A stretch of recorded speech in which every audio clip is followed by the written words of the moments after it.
हाय, hello, नमस्कार. कसे आहात तुम्ही सर्व? संध्याकाळ झाली की घरातला हा पसारा मला अजिबातच बघवला जात नाही. दिवसभर कितीही आवरलं तरी हॉल पुन्हा असाच्या असा दिसायला लागतो. आणि घरात लहान मुलं असली की कितीही वेळा आवरलं तरी काही तासांतच पुन्हा सगळं जसच्या तसंच होऊन जातं. पण तरीही आपल्याला घर नेहमी नीटनेटकं आणि स्वच्छच हवं असतं. मग सुरू होतं आपलं आवराआवरीचं काम. उश्या जागेवर ठेवायच्या, खेळणी उचलायची, इकडच्या तिकडच्या वस्तू त्यांच्या जागेवर ठेवून द्यायच्या. छोटंसं काम वाटतं, पण घर नीटनेटकं दिसण्यासाठी याच गोष्टी खूप महत्त्वाच्या असतात. दिवसभराच्या धावपळीनंतर थोडा वेळ घरासाठी काढला की मनालाही थोडं बरं वाटतं. घर स्वच्छ आणि व्यवस्थित दिसलं की थकवा थोडा कमी होतो आणि मग संध्याकाळचं बाकीचं काम करायला एक वेगळीच ऊर्जा मिळून जाते. संध्याकाळ झालेलीच आहे म्हणून म्हटलं आधी देवाजवळ आणि तुळशीजवळ दिवा लावून घेते. लहानपणी आई नेहमी सांगायची, संध्याकाळ झाली की घर आवरून घ्यायचं, देवाजवळ आधी दिवा लावायचा, धूप अगरबत्ती लावायची. तेव्हा कदाचित त्या गोष्टींचं महत्त्व फारसं कळत नव्हतं. पण आता स्वतःला घर सांभाळताना जाणवतं की त्या गोष्टी, छोट्या-छोट्या सवयींमुळे घरात किती छान वातावरण तयार होतं. संध्याकाळी दिवा लावला की घरात एक प्रसन्न प्रकाश पसरतो, धूप अगरबत्तीचा सुगंध दरवळतो आणि मनालाही एक वेगळी शांतता मिळते. अहो, बाहेर गेले होते तर येताना त्यांनी भाजी आणि फळं घेऊन आलेले आहेत. आता आधी हे सगळं नीट आवरून घेते म्हटलं, कारण सामान जागेवर लावलं की पुढची कामं करायला सोपं जातं. नाहीतर ओट्यावर तोच तोच पसारा राहतो आणि आपल्याला काम करायची इच्छासुद्धा होत नाही. भाज्या फ्रेश असतानाच व्यवस्थित ठेवून घेतल्या की ते जास्त दिवस टिकतातही आणि रोजच्या स्वयंपाक करण्यासाठी खूप सोपं पडतं. आणि आज दुपारीच मी थोडंसं किचनसुद्धा आवरून घेतलेलं आहे. कारण आता पावसाळा सुरू होणारच आहे. त्यामुळे आधीच तयारी करून ठेवलेली बरी वाटते. उन्हाळ्यात कसं इकडे-तिकडे धूळ उडत राहते आणि ती नकळत किचनमधल्या प्रत्येक कोपऱ्यांमध्ये साचून जाते. आणि मग पावसाळा सुरू झाला की हीच धूळ मग ओल्यामुळे असं चिकट होऊन जाते आणि त्यानंतर साफसफाई करायची म्हणजे की खूप वेळ आणि मेहनतसुद्धा लागते. म्हणून यावेळीच पावसाळा सुरू होण्याआधीच मी थोडंसं डीप क्लीनिंग करून घेतलेलं आहे. म्हणजे कसं ओपन शेल्फ आहे ते सुद्धा क्लीन करून घेतलेले आहे. तसं बघायला गेलं तर रोजची साफसफाई आपण करतच असतो. रोजची जी नियमित कामं असतात त्यामध्ये घराची स्वच्छताही होतच असते. पण तरीही कितीही स्वच्छता केली तरी काही ठिकाणी धूळ साचलेली असते, जी आपल्याला लगेच लक्षात येत नाही. कपाट्यांच्या आत, रॅक्समध्ये किंवा रोज न उघडल्या जाणाऱ्या जागांमध्ये नकळत धूळ जमा होत राहते. त्यामुळे अधूनमधून अशा जागा नीट स्वच्छ करून घेतल्या की घर आणखी स्वच्छ आणि फ्रेश वाटतं. सोबतच काही या बरणीज आहेत, त्या मी आधी स्वच्छ धुवून घेतलेल्या आहेत आणि पूर्ण वाळवून ठेवलेले होते. आता ते रिकामीच आहेत म्हटल्यावर स्वयंपाकाला सुरुवात करण्याआधी त्यामध्ये जे सामान भरायचं आहे, तर ते भरून घेतलेलं बरं राहतं. अशा प्रकारे सगळं सामान आधीच ऑर्गनाइज करून ठेवलं, की नंतर रोजच्या वापरात खूप सोयीचं पडतं.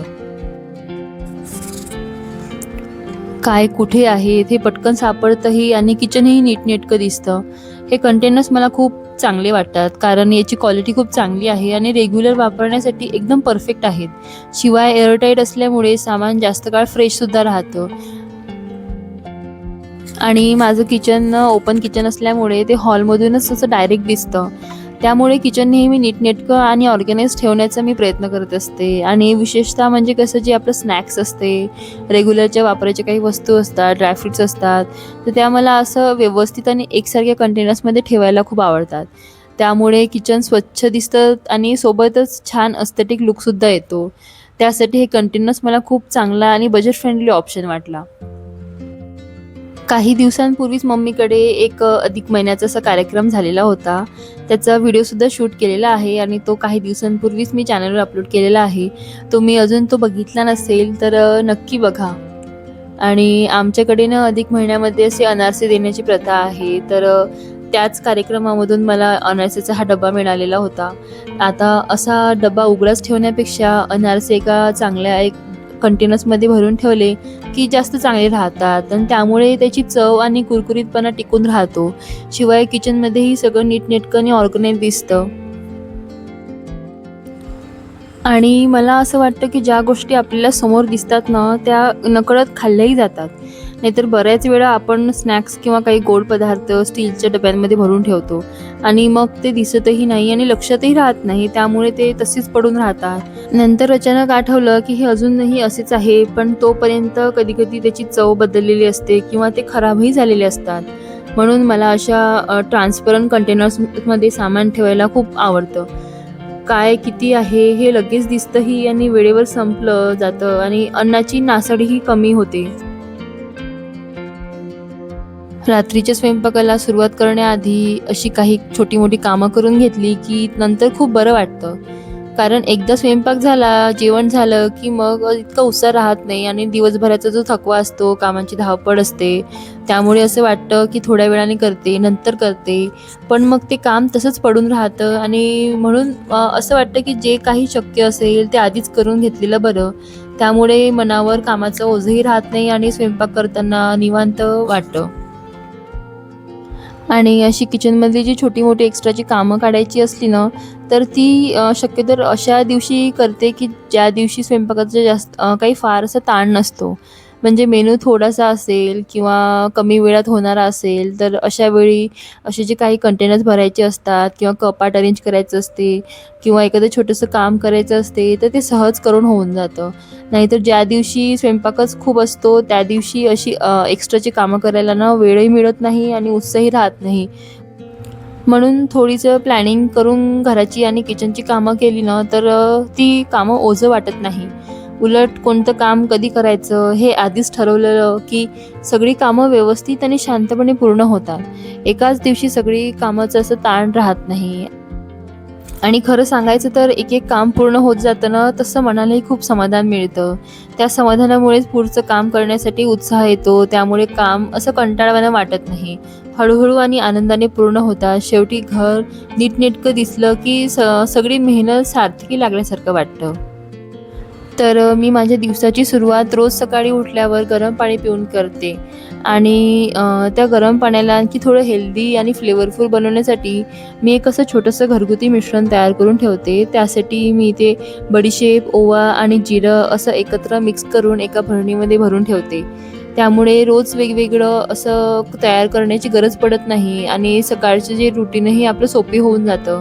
मग रोज सकाळी गरम पाण्यात या मिश्रणाचं साधारण 1 चमचा घालून थोडं उकळून घेते. अशाच छोट्या-छोट्या सवयी आपल्या दिनचर्येमध्ये अशा असल्या, की स्वतःसाठी काहीतरी चांगलं केल्याचं समाधानही मिळतं. ही सवय मी बऱ्याच दिवसापासून फॉलो करते आहे आणि सकाळी गरम पाण्यासोबत हे मिश्रण घेतलं, की शरीर एकदम असं हलकं वाटतं आणि दिवसाची सुरुवात छान होते.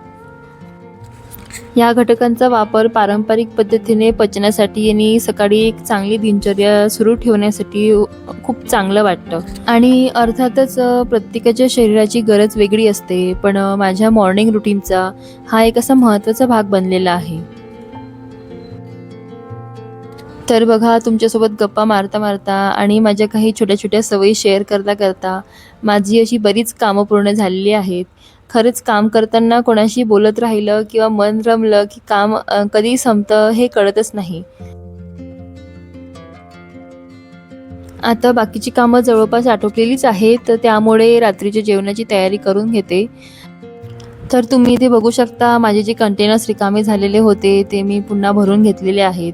खरंच अशा छोट्या-छोट्या गोष्टींमुळे किचनच्या लूकमध्ये किती फरक पडतो ना. सगळं सामान व्यवस्थित भरून आणि एकसारखं अरेंज करून ठेवलं, की किचनचं असं लगेच नीटनेटकं आणि ऑर्गनाइज दिसायला लागतं. आज रात्रीच्या जेवणामध्ये काय बनवायचं तेही ठरलेलंच आहे. खरं तर आज दुपारी थोडं उशिराच जेवण झालेलं होतं, त्यामुळे फारशी काही भूक नाही आहे आणि सकाळची थोडी खिचडी पण शिल्लक आहे, तर म्हटलं आधी तिला फोडणी घालून देते छान आणि त्यामुळे कसं खिचडीची चवसुद्धा आणखी अजून वाढून जाते. दिवसभर कितीही बाहेरचं काम असलं किंवा धावपळ असली तरी रात्रीचं घरचं गरमागरम जेवण ही एक वेगळी सुखाची गोष्ट असते. मला असं वाटतं आपल्या कुटुंबासाठी बनवलेलं साधं घरगुती जेवण हेच सर्वात पौष्टिक आणि समाधान देणारं असतं.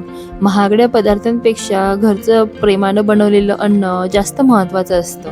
दिवसभराची कामं संपवून सगळे एकत्र बसून जेवण करणं, दिवसातील छोट्या-मोठ्या गोष्टी शेअर करणं हेच तर खरे सुंदर क्षण असतात. आणि खरं सांगायचं तर जेवणामध्ये असं काही फॅन्सी किंवा खास लागत नाही. साधंसं घरचं आणि मनापासून बनवलेलं जेवणही तितकं समाधान देतं. कुटुंबांसोबत बसून खाल्लेलं जेवण आणि सगळ्यांची साथ एवढंच आपल्या दिवसाला पूर्णत्व देण्यासाठी पुरेसं असतं. तर माझा हा साधासा आणि रेग्युलर संध्याकाळचा रुटीन तुम्हाला कसा वाटला ते कमेंटमध्ये नक्की सांगा. आणि व्हिडिओ आवडला असेल तर लाईक करा, शेअर करा आणि चॅनलवर सबस्क्राईब करायला विसरू नका. पुन्हा भेटूया नवीन अशाच एका व्हिडिओमध्ये. तोपर्यंत बाय.